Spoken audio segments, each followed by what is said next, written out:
আসসালামু আলাইকুম, আশা করি সকলে ভালো আছেন। সবাইকে নতুন আরো একটি ভিডিওতে স্বাগতম এবং অভিনন্দন জানাই। আমি রাফিউল ইসলাম রনক।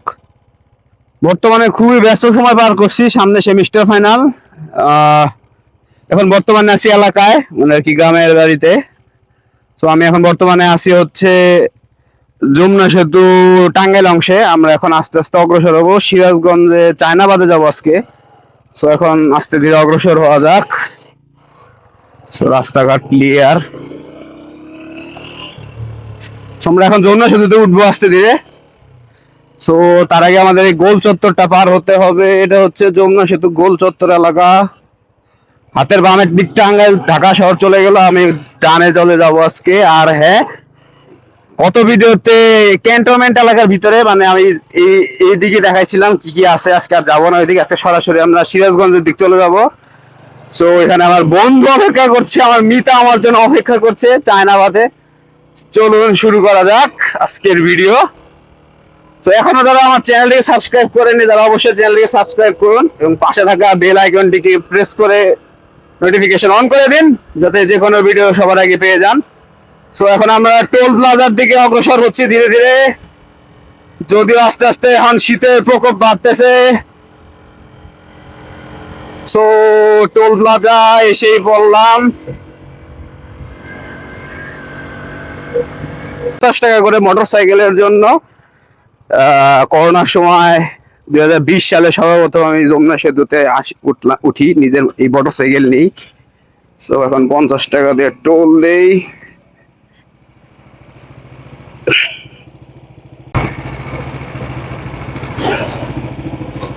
বিসমিল্লাহ। ব্লগিং সেটআপ নিয়ে এই প্রথম যমুনা সেতুর মানে আর কি উঠলাম এই মোটর ব্লগিং সেটআপ নিয়ে। যদিও এটা প্রফেশনাল মোটর ব্লগিং সেটআপ না, মূলত জাস্ট স্মার্টফোন দিয়ে করা শখ বশত আমি করি এগুলা। তো এটা আসলে প্রপার সেটআপ না। সো আমরা এখন সেতুতে উঠেই পড়লাম। বাংলাদেশের বর্তমানে দ্বিতীয় বৃহৎ সেতু, 4.8 কিলোমিটার যমুনা মাল্টিপারপাস ব্রিজে আমরা অবশেষে উঠেই পড়লাম। এই যে ফার্স্ট স্প্যানে পা দিয়ে দিয়েছি। যমুনা সেতুর উপর সর্বোচ্চ গতিসীমা হচ্ছে 80 কিলোমিটার ঘন্টায়, কিন্তু এখানে অনেকেই দেখা যায় যে 80 কিলোমিটার এটা ক্রস মানে আর কি রাখতে পারে না। এখানে সুস্পষ্ট ভাবে লেখা আছে যে 80 কিলোমিটার প্রতি ঘন্টা, কিন্তু এখানে অনেকে দেখা যায় মোটর সাইকেল নিয়ে 100 স্পিড মানে আর কি টপ স্পিড তুলতে চায়। এটা আসলে কতটুকু যুক্তিসঙ্গত আমি জানি না। মোটর সাইকেল হলে যে টপ স্পিড তুলতে হবে এটা এমন ব্যাপার না। জিনিসটা খুবই, মোটর সাইকেল মূলত 2 চাকার একটা বাহন, যা খুবই ডেঞ্জারাস এবং খুব কাজেরও। এটা একটু মাথা ঠান্ডা রেখে চালাতে হবে, কারণ যমুনা সেতুর উপরে দেখা যায় থামার কোনো স্কোপ নাই। আপনি বিপদ না পড়লে থামলে এখানে যে প্রত্যেকটা পয়েন্টের উপরে দেখতে পাচ্ছেন, আশা করি দেখতে পাচ্ছেন কিনা জানি না, সিসিটিভি ক্যামেরা কিন্তু আছে। এখানে অনেক সময় থামে অনেকে, থেমে অনেকে ভিডিও করে, ছবি টবি তুলে। এটা আসলে ঠিক না। আমিও করি মাঝে মধ্যে, এমন না যে আমিও করি না। তো অনেকে শখের বসে করে থাকেন, এগুলো করবেন না। কারণ এটি খুব বিজি রোড, মানে সবসময় গাড়ি চলাচল করে। একটা গাড়ি যদি কোনো কারণে থেমে যায় কিংবা যান্ত্রিক ত্রুটির কারণে বা অ্যাক্সিডেন্টটা হয়, সেক্ষেত্রে কিন্তু জ্যাম বেঁধে যায়। আর যমুনা সেতু পুরোটা হচ্ছে 4 লেন, একটা লেন, 2টা লেন, ওখানে আরো 2টা লেন, মোট 4টা লেন। আর ওই পাশে আছে বর্তমানে হচ্ছে রেল লাইন, যদিও রেল লাইন তুলে ফেলা হয়েছে। শুনতেছি যে রেল লাইনের যে অংশটুকু রয়েছে ওইটার উপরে মানে ওইটা যেহেতু তুলে ফেলেছে, এখন রেল লাইন নাই। ওই পাশে যদি দেখায়, আসার সময় দেখাবো যদি দেখাতে পারি। রেল লাইন তুলে ফেলেছে, ওটা এখন বর্ধিত করবে। সো এই যমুনা সেতুর সাথে আমার সম্পর্ক ছোটবেলা থেকেই। ছোটবেলায় যখন খুলনা থেকে আসতাম ট্রেন দিয়ে, তখন কিন্তু এই যমুনা সেতুর উপর দিয়ে আসতাম। যদিও এখন পদ্মা সেতু হয়েছে, আমার এখন পর্যন্ত পদ্মা সেতু তো যাওয়া হয়নি। সো 4.8 কিলোমিটার দেখতে দেখতে শেষ। আর বর্তমানে সেতুর উপর একদমই মানে কি নদীতে পানি নেই, কারণ শীতকাল চলে আসছে। ভরা মৌসুমে বেশ ভালো পরিমাণ পানি থাকে। আর বর্তমানে রেল সেতু হয়েছে, তার মধ্যে এখন 2টা সেতু, একটা নদীর উপর, নদীতে চাপ পড়ে, নদীর উপর সেতু রাখা মানে আর কি সেতু হলে নদীর আসলে দেখা যায় গতি প্রকৃতি চেঞ্জ হয়ে যায়।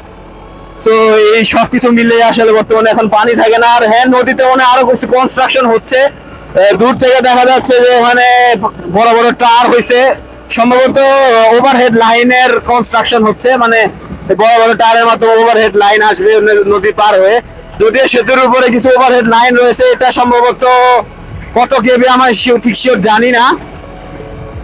সো আমি এখন চায়নাবাদের দিক যাচ্ছি। সো চলুন একটু টানা টানা যাক, মানে আর কি টানবো না, এখানে টানতে গেলেও দেখা যায় আমার যে গাড়ি সর্বোচ্চ 80 কিলোমিটারই টানা যায়, এর উপরে তো উঠাইলে রিস্ক হয়ে যায়, কারণ গাড়ির বয়স হয়েছে প্রচুর।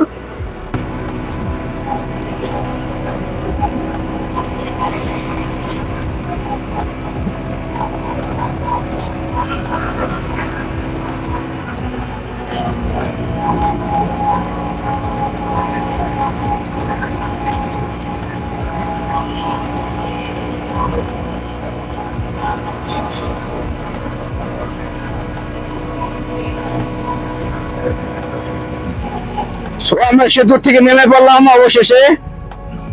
এখন আমরা চায়নাবাদ পর্যন্ত যাবো এভাবে। পিছনে বাস আছে দুইটা, সেটা হচ্ছে টোল প্লাজা পশ্চিম সাইড। সামনে আরো একটা গোল চত্বর আছে, ওই গোল চত্বর পার হলে তারপরে সয়দাবাদ রেল স্টেশন পরে, তারপরে তার একটু সামনে গেলে মূলত হাতের ডানে চলে যাবো আমরা। তারপর থেকে মূলত চায়নাবাদের রাস্তা শুরু। তো আমরা চায়নাবাদ পর্যন্ত যাই। তারপর এখানে আমার বন্ধু সাজ্জাদ, ওর নাম রাফি, ও আর আমি ডিপ্লোমা একসাথে পাস করছি। মূলত ঈদের পরে ওরা আমার প্রতি ঈদে প্ল্যান থাকে কোনো না কোনো জায়গায় যাওয়ার। তো সর্বশেষ ঈদের সময় দেখা হয়েছিল। এখন আবার আল্লাহর রহমতে মানে আল্লাহ মানে আর কি এখন সময় হয়েছে, যার কারণে এখন হুট করে একটা প্ল্যান করলাম যে না, হুট করে দেখা করে আসি বন্ধুর সাথে। আমরা প্রায় চলে আসছি সায়দাবাদ রেল স্টেশনের কাছে। এটা হচ্ছে গোল চত্বর যমুনা সেতু পশ্চিম পার। এখানে পুলিশ চেক পোস্ট থাকে সবসময়। পুলিশ আজকে দেখতে পাচ্ছি না, হাইওয়ে পুলিশের চেকিং চলে এখানে। সো চলে আসলাম সেতু। এখন কিন্তু আমরা রাজশাহী ডিস্ট্রিক্টের ভিতরে আছি, মানে আর কি রাজশাহী জেলার ভিতরে আছি। Welcome to Sirajganj. রাজশাহী বিভাগের ভিতরে কিন্তু আমরা ঢুকে গেছি অলরেডি। সেতুর ওপার হচ্ছে ঢাকা বিভাগ, এপার হচ্ছে রাজশাহী বিভাগ। মানে আমি যে রাইখে আসছি ওটা হচ্ছে টাঙ্গাইল ডিস্ট্রিক্ট। যা গুগল ম্যাপ দেখে নিলাম, কারণ অনেকদিন পর আসতেছি, রাস্তাঘাট একটু ঘুরে গেছে আমার। সামনের মোড় দিয়ে ঢুকতে হবে, সামনের জবা পাল দেখছেন ওইখান দিয়ে ঢুকবো আমরা। নিজেই ভুলে গেছি, অনেকদিন পর আসলাম এদিকে যেহেতু।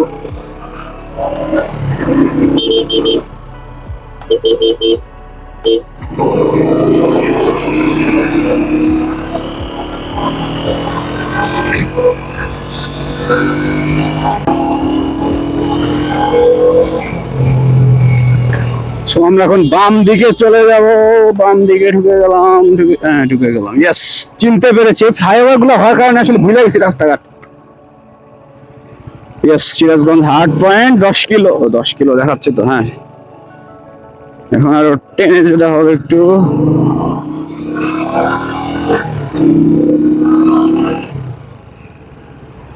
সেই রমজানের ঈদের সময়, ঈদ উল ফিতরের সময় মনে আসছিলাম, তারপরে এখন আসলাম। এখানে আজকে সন্ধ্যা পর্যন্ত বন্ধুর সাথে জমায় আড্ডা দিয়ে যাবো। অনেকদিন ধরে বন্ধুর সাথে আড্ডা দেই না।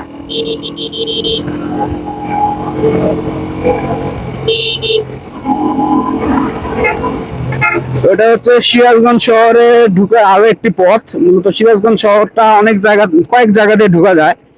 টাঙ্গাইল শহর কিন্তু ছোট, সিরাজগঞ্জ শহর সে তুলনায় ভালোই বড় আছে। তো আমার সিরাজগঞ্জ ঘোরা মোটামুটি সবই শেষ। সিরাজগঞ্জ এমন কোনো জায়গায় যাইনি মানে মনে পড়তেছে কিনা, কারণ বন্ধুর সাথে মোটামুটি করোনার সময় থেকে শুরু করে সব জায়গায় ঘোরা শেষ সিরাজগঞ্জের, আল্লাহ দিলে। তো এখন আবার ঘুরতে আসলাম। মূলত সিরাজগঞ্জের একমাত্র বিনোদন কেন্দ্র হচ্ছে যে সিরাজগঞ্জে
তো ক্যামেরাটা আবার চালু করলাম, এতক্ষণ বন্ধুর সাথে ঘুরলাম, জায়নাবাদে ঘুরলাম, ভালোই লাগলো অনেকদিন পর বন্ধুর সাথে আবার দেখা হলো। দেখি ট্রেন যাচ্ছে নাকি না, এটা হচ্ছে ট্রাফিক সেকশন।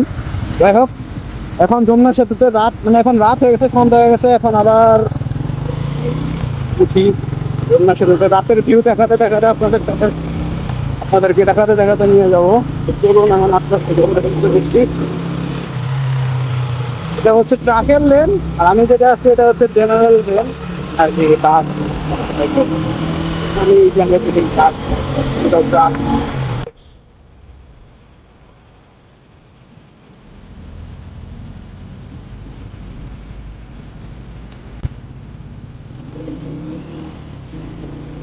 তো আমরা সেতুতে উঠাই করলাম, রাতের যমুনা সেতু।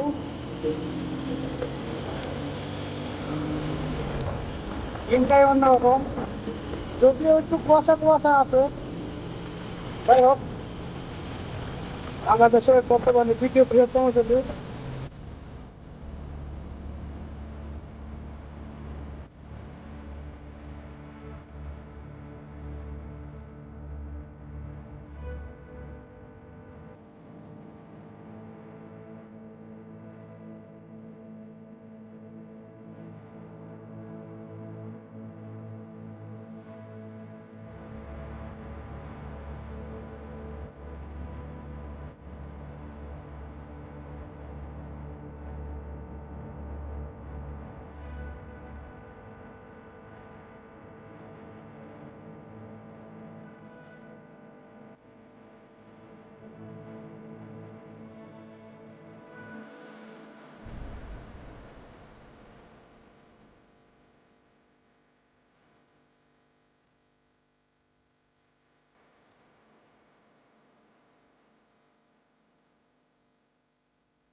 স্বাগতম ভুয়াপুর উপজেলা। এখন ভুয়াপুরে পা দিয়েছি, সামনে চলে যাবো। সামনে দেখা যাচ্ছে গরুর ট্রাক, গরুগুলো আমাদের দিকে চেয়ে আছে। আমরা তাদেরকে বাই বাই বলে চলে যাবো বাম দিকে। ভালো দেখো, সুস্থ দেখো, মানুষের পেটিতে যাওয়া থাকো। গোলচাপ্তার থেকে বাম দিকে চলে যাবো, বাম দিকে দেখে আমরা অফ করে দেবো। কোথায় চলে গেলে তো টাঙ্গাইল চলে গেলাম। যাই হোক, সুন্দর করে বামে ঢুকে যাবো এখন। ভুয়াপুর, স্বাগতম ভুয়াপুর। আজকের ভিডিও এই পর্যন্ত। সকালে ভালো থাকবেন, সুস্থ থাকবেন। আমার এখন ক্যামেরা অফ করে দিতে হবে, কারণ যেটুকু আর দেখানোর কিছু নাই।